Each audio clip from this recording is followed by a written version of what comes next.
Hello guys, स्वागत है एक नए ब्लॉग में। आज मैं सुबह 6 बजे उठ जाता हूँ, फिर पानी पी लेता हूँ और फिर पानी पी के थोड़ी बहुत एक्सरसाइज करने लगता हूँ और फिर एक्सरसाइज करके पढ़ने बैठ जाता हूँ।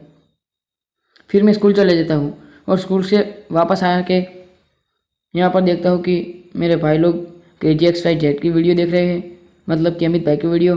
और फिर मैं बाहर चला जाता हूँ, यहाँ पर हमारा ट्रैक्टर आया हुआ है और फिर मैं आज जा रहा हूँ पक्षियों को दाना डालने, क्योंकि मेरी दादी बाहर गई हुई है। मैं आज बाइक लेके पक्षियों को दाना डालने जा रहा हूँ। मैं पहुंच गया उस जगह पर। यहाँ एक नहर भी है, मैं आपको दिखाता हूँ।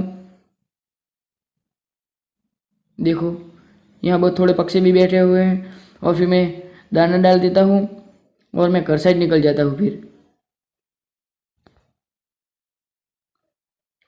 मैं मेरे दोस्त के घर चला जाता हूँ, ये मेरा दोस्त।